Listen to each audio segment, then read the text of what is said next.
So hello and welcome, आप सबका स्वागत है ओरिजिनल टेक्टोनिक के एक और नए वीडियो के अंदर, जहाँ पे हम बनाने वाले हैं हेडर कंपोनेंट को। तो प्रीवियस वीडियो के अंदर हमने यहाँ पे बनाया था, बेसिकली बनाया तो नहीं था लेकिन मटेरियल यूआई को हमने इंस्टॉल ज़रूर किया था।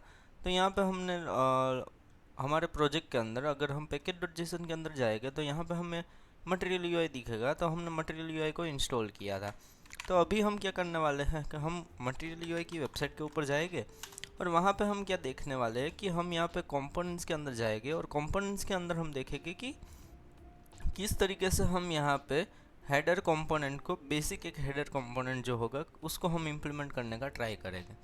तो यहाँ पे बहुत सारे कंपोनेंट हमें यहाँ पे देखने को मिल जाएगा। जैसे ही हम यहाँ पे जाएंगे तो यहाँ पे मेनू है, पेजिनेशन है, स्पीड डायल, स्टेपर, और यहाँ पे कहीं पे हमें देखने को मिलना चाहिए। यहाँ पे अगर हम सर्च में जाएंगे, यहाँ पे हम सर्च करके हेडर, तो जैसे ही हम हेडर सर्च करेंगे तो यहाँ पे डिफरेंट टाइप्स ऑफ हेडर मिल जाते हैं, लेकिन यहाँ पे हेडर के साथ में आता है एक ऐप बार। तो हम यहाँ पे जैसे ही ऐप बार सर्च करेंगे, ऐप बार के अंदर जाएंगे तो यहाँ पे हमें डिफरेंट काइंड ऑफ हमें ऐप बार्स देखने को मिल जाएंगे, जो कि कुछ इस तरीके के यहाँ पे होते हैं। तो हम कुछ इस तरीके का बेसिक एक ऐप बार इम्प्लीमेंट करने का ट्राई करेंगे, जिसमें यहाँ पे लेफ्ट साइड में MUI लिखा हुआ है और यहाँ पे राइट साइड में कुछ मेनू आइटम्स आ रहे हैं। तो हम कुछ इस तरीके के यहाँ पे ऐप बार इम्प्लीमेंट करने का ट्राई करेंगे। तो लेट्स सी यहाँ पे ये ऐप बार किस तरीके से इम्प्लीमेंट होगा। अगर इसे हम ओपन करेंगे जावास्क्रिप्ट के अंदर, तो यहाँ पे कुछ इस तरीके का यहाँ पे पूरा कोड है और यहाँ पे ड्रॉवर ऐप बार करके कुछ कंपोनेंट है। तो यहाँ पे हम बेसिकली इसको कर लेंगे, यहाँ पे डायरेक्ट ही कॉपी कर लेंगे। तो यहाँ पे जैसे ही हम इसको कॉपी करेंगे और यहाँ पे हम जाएंगे VS कोड के अंदर, और VS कोड के अंदर हम जैसे ही जाए यहाँ पे SRC के अंदर हम बनाएंगे एक न्यू फोल्डर कॉल्ड कंपोनेंट्स, जिसके अंदर हम यहाँ पे हमारे सारे कंपोनेंट्स को स्टोर करने वाले। यहाँ पे एक और फोल्डर हम बना देंगे जहाँ पे हम बनाएंगे हेडर, और हेडर के अंदर हम बनाएंगे header.jsx फाइल को, जो कि हमारा होल्ड करेगा हमारे हेडर की सारी की सारी फाइल्स को, जो कि यहाँ पे हम बनाने वाले ड्रॉवर ऐप बार है, जिसका हम नाम चेंज करके यहाँ पे हेडर कर देंगे सब जगह पे। तो आप क्या करना है कि आपको इसको सिलेक्ट करके Ctrl+D जैसे ही करेंगे तो आप सभी जगह पे इसको एक साथ में ही मॉडिफाई कर सकते हैं। तो ये हमने हेडर कंपोनेंट जो बनाया, तो हम एक और चीज़ करेंगे, यहाँ पे एक और फोल्डर बनाएंगे। यहाँ पे हम बनाएंगे फोल्डर कॉल्ड पेजेस करके, और पेजेस में हम क्या करेंगे, एक डैशबोर्ड का पेज डायरेक्ट बना देंगे और यहाँ पे dashboard.jsx, और ये हम क्या करेंगे, यहाँ पे फंक्शन डैशबोर्ड, और यहाँ पे डायरेक्ट हम डैशबोर्ड को, अभी के लिए हम डायरेक्ट डैशबोर्ड के अंदर ही यहाँ पे रिटर्न करेंगे हेडर को।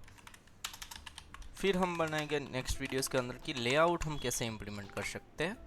तो इसी वीडियो में एक काम करते हैं, हम लेआउट भी इम्प्लीमेंट कर देते हैं। तो यहाँ पे हम क्या करेंगे, न्यू फोल्डर बनाएंगे जिसका हम नाम देंगे लेआउट, और लेआउट के अंदर हम बनाएंगे एक layout.jsx फाइल को, जो कि बेसिकली क्या करेगा, हम यहाँ पे फंक्शन लेआउट करेंगे, और यहाँ पे हम प्रॉपर्टीज़ के अंदर हमें यहाँ पे चिल्ड्रन मिलता है। तो हमें यहाँ पे जैसे ही चिल्ड्रन मिल रहा है तो इस चिल्ड्रन को हम क्या करेंगे, रिटर्न लेआउट और चिल्ड्रन करेंगे। लेकिन यहाँ पे हम इंस्टेड ऑफ कि यहाँ पे डिव और क्लास नेम कुछ भी दे, तो यहाँ पे हम पूरा एम्प्टी टैग कर देंगे।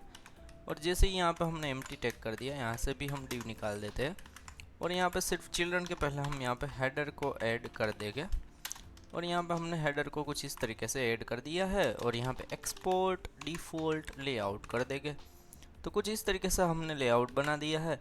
यहाँ पे डैशबोर्ड के अंदर हम अगर हम देखेंगे तो यहाँ हमने नाम गलत लिखा है, तो इसको कर लेंगे कॉपी और यहाँ पे कर देंगे इसको फिक्स। तो ये डैशबोर्ड का नाम आ गया है। यहाँ पे app.jsx के अंदर हम जाएंगे, यहाँ पे हमने जो हेडर बनाया है ये हेडर है, और यहाँ पे हम क्या करेंगे, एक राउट के अंदर एक फीचर आता है कि जैसे कि यहाँ पे मैंने कुछ भी राउट दिया है तो एक मैं पेरेंट राउट भी बना सकता हूँ कुछ इस तरीके से। इसको हम Ctrl+X करेंगे, और यहाँ पर राउट के अंदर हम डायरेक्ट ही लेआउट डिफाइन कर सकते हैं। राउट के अंदर हमने रैप किया पूरा, तो राउट 2 करूँगा, और इसको हम क्या करेंगे, ब्लैंक पाथ पे ऊपर, और इसके अंदर हम देंगे एलिमेंट। अब ये क्या होगा कि ये भी रैपर के तौर के ही ऊपर काम करेगा, और लेआउट के अंदर जो भी हमने चिल्ड्रन दिया है तो वो चिल्ड्रन क्या होगा कि ये चिल्ड्रन राउट के कंपोनेंट के अंदर का जो भी पाथ होगा वो उसका चिल्ड्रन होगा। तो यहाँ पे अगर हम UI के ऊपर जाएंगे तो यहाँ पे देखेंगे तो यहाँ पे ये एरर दे रहा कि मटेरियल UI की आइकॉन लाइब्रेरी हमने इंस्टॉल नहीं की हुई है। तो हम क्या करेंगे, गूगल के ऊपर जाएंगे, यहाँ पे सर्च करेंगे, और यहाँ पे सिर्फ इंस्टॉल लिख दिए। तो क्या होगा कि मटेरियल यूआई आइकॉन्स लाइब्रेरी को भी आपको इंस्टॉल करना पड़ता है यूज़ करने के लिए। तो यहाँ पे कुछ ये लाइब्रेरी आती है, तो इसके अंदर मटेरियल यूआई आइकॉन मटेरियल इतना ही हम कॉपी करेंगे और यहाँ पे जाएंगे और हम क्या करेंगे, यहाँ पे हमारा जो कोड रन हो रहा है उसको पहले हम स्टॉप करेंगे और पहले इसको इंस्टॉल करेंगे। तो ये लाइब्रेरी क्या करता है कि आपको आइकॉन्स प्रोवाइड करती है, जिसका नाम के ऊपर ही आप देख सकते हैं कि हेडर के अंदर कुछ आइकॉन्स यूज़ हो रहे होते हैं, तो वो आप यहाँ पे गेट कर सकते हैं इसकी मदद से। जैसे कि यहाँ पे अगर हम देखें तो ये मेनू का आइकॉन जो हो रहा है वो मटेरियल यूआई के अंदर से इंपोर्ट हो रहा है।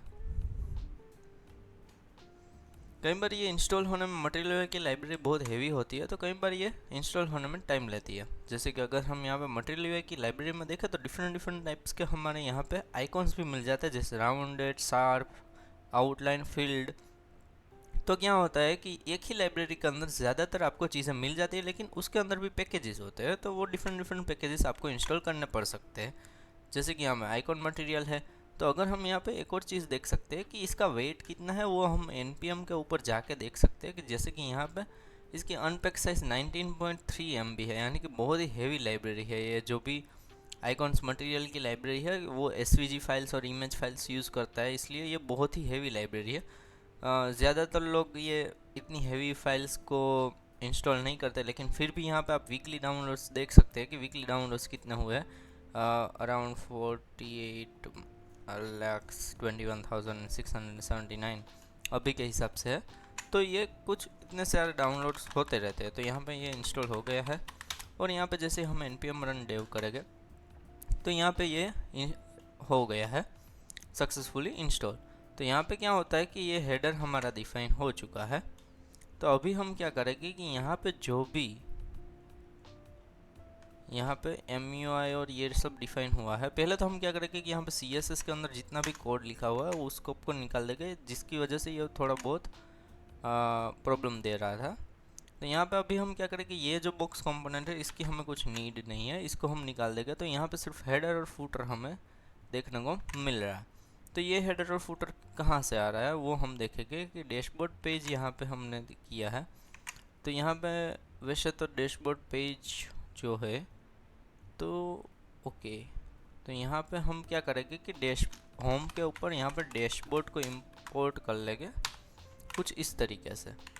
तो जैसे ही हम यहाँ पे डैशबोर्ड को इंपोर्ट करेंगे और रिफ्रेश करेंगे, अभी भी यहाँ पे हेडर और फूटर ही आ रहा है। तो लेआउट के अंदर जाएंगे, हेडर के अंदर जाएंगे हम, यहाँ पे हमारा ड्रॉवर दिख रहा है, इसको हम निकाल देते हैं यहाँ से। तो अभी के लिए हम क्या ढूंढने की ट्राई करें कि यहाँ पे हेडर और फुटर आ रहा है, तो अभी हमें यहाँ पे चाहिए हमारा कस्टम कंपोनेंट। जो भी हम यहाँ पे कंपोनेंट पास करेंगे वो आना चाहिए यहाँ पे चिल्ड्रन के अंदर। तो अभी के लिए वो चिल्ड्रन के अंदर वो पर्टिकुलर कंपोनेंट नहीं ले रहा है, ये अभी एलिमेंट लेआउट ले रहा है। अभी के लिए अगर हम यहाँ पे एलिमेंट लेआउट, तो हेडर तो मिल रहा है उसको। डैशबोर्ड के अंदर यहाँ पे ये डैशबोर्ड पेज आना चाहिए, जो कि नहीं मिल रहा है। अभी के लिए ये हेडर और फुटर ऐसा क्यों ले रहा है? तो हम कंट्रोल F करेंगे और फुटर टैग कहाँ पे डिफाइन हुआ है, ये यहाँ पे डिफाइन हुआ है, तो यहाँ से हम निकाल देंगे और यहाँ से भी हम निकाल देंगे। तो इसका मतलब ये है कि अभी यहाँ पे हमारा चिल्ड्रन कंपोनेंट जो है वो डिफाइन हो जाना चाहिए वैसे तो, जो कि आई थिंक सो कि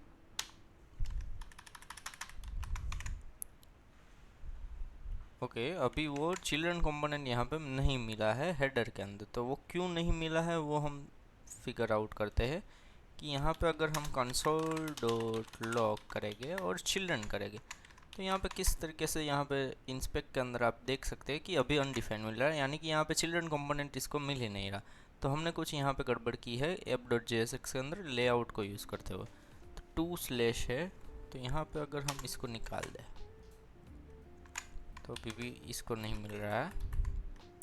तो अभी के लिए हम क्या करने वाले हैं कि यहाँ पे लेआउट को डायरेक्ट ही डिफाइन कर देंगे कुछ इस तरीके से, और इसको यहाँ से हम निकाल देंगे। तो यहाँ पे लेआउट पेज हमें यहाँ पे मिल रहा है, डैशबोर्ड पेज। तो यहाँ पे हम बेसिकली करने क्या वाला है कि ये हमने हेडर जो सेटअप किया, फ्यूचर के वीडियोस के अंदर यहाँ पे बेसिकली हम राउटिंग करेंगे, और राउटिंग के ऊपर यहाँ पे हम हमारी ई कॉमर्स एप्लीकेशन का जो भी हेडर और फुटर अकॉर्डिंगली हम यहाँ पे सेट करने वाले। सो आई होप आपको ये वीडियो पसंद आया तो लाइक शेयर सब्सक्राइब जरूर कीजिएगा। Thank you guys for watching, signing off.